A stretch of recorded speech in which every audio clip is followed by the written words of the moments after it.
Assalamualaikum warahmatullahi wabarakatuh. Selamat pagi, siang, sore, ataupun malam dimanapun Anda berada. Jadi pada kali ini saya akan berbagi tentang perawatan anggrek tebu, oke, yang mau mati. Jadi sebelumnya saya pernah memiliki anggrek tebu yang mau mati karena berbagai kondisi. Jadi waktu itu saya beli anggrek secara online dan dikirim ternyata dalam kondisi cabutan. Nah, pada saat proses pencabutan itu mungkin tidak ada perawatan khusus atau setelah adanya proses pencabutan langsung dikirim. Jadi itu mau mati dan cenderung layu dan ada beberapa daerah yang busuk kayak gitu, busuk batang terutama. Nanti kita lihat anggrek yang saya tanam sekitar 1 tahun yang lalu kondisinya sudah seperti apa. Oke, tunggu ya. Nah, di depan saya ini sudah ada anggrek tebu yang waktu itu hampir mati. Jadi sebelumnya saya ceritakan terlebih dahulu ya. Kita angkat. Nah, ini dia anggrek tebunya. Nah, anggrek tebu yang saya miliki ini adalah salah satu anggrek tebu spesies yang berasal dari Kalimantan.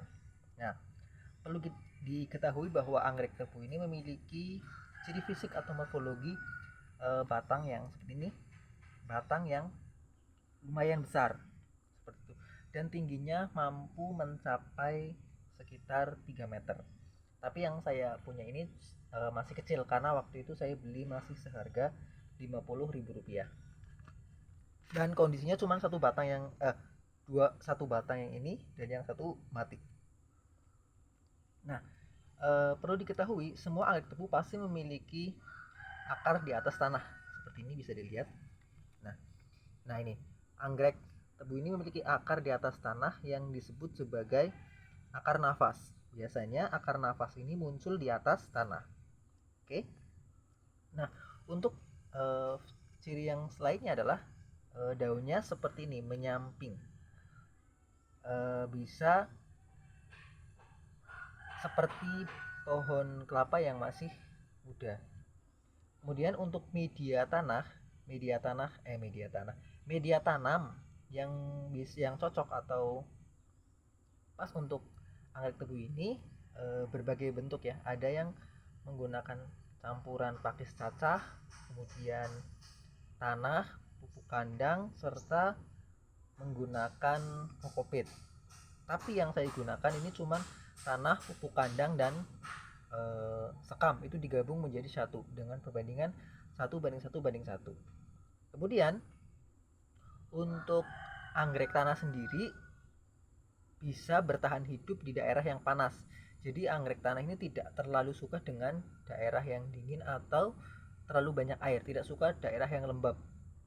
Kemudian untuk proses penyiraman, anggrek tebu sendiri bisa dilakukan penyiraman setiap sehari sekali.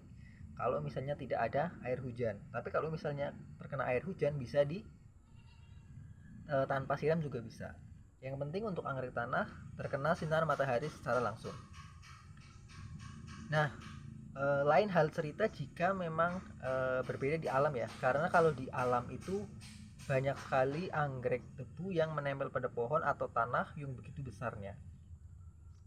Nah, untuk kisaran harga anggrek tebu itu antara, kalau yang masih kecil yang segini dulu saya beli itu 50.000 satu batang segini. Itu masih kecil. Tapi kalau udah besar yang sudah sampai 5 juta, harga tertinggi setahu saya sampai cuma sekitar 5 jutaan.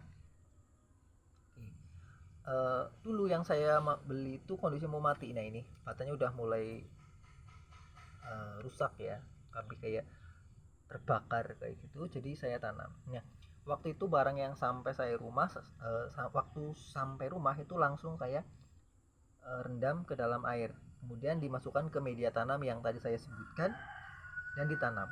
Untuk awalan itu ditaruh di daerah yang tidak terkena sinar matahari langsung. Lama kelamaan muncul tunas yang ini, ini tunas yang pertama muncul dan ini adalah tunas yang kedua. Nah, untuk perawatannya itu sangat mudah, cuman menggunakan campuran bahan ramuan bawang putih. Nah, ramuan bawang putih itu bisa teman-teman praktikan atau lihat di video yang sebelumnya, pasti ada, nanti tinggal di scroll aja ke bawah.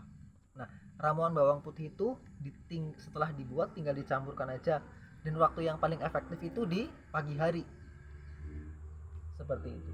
Karena pada saat pagi hari itu nanti menjelang panas, tanaman itu cenderung lebih cepat menyerap air supaya tidak terserap oleh sinar matahari. Jadi terserap oleh si anggrek tebu. Kemudian karena ini masih kecil, saya menggunakan pot yang ukuran segini lah, masih kecil juga segini, masih kecil karena ini masih kecil.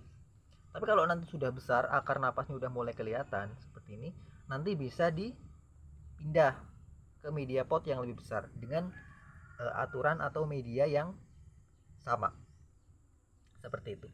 Nah, untuk hama biasanya yang muncul di anggrek tebu itu ada semacam belalang yang bisa memakan daun, kemudian di sini ada ulat juga, serta ada semut. Ternyata semut bisa menjadi hama ya, bisa menyebabkan kerusakan pada anggrek tebu.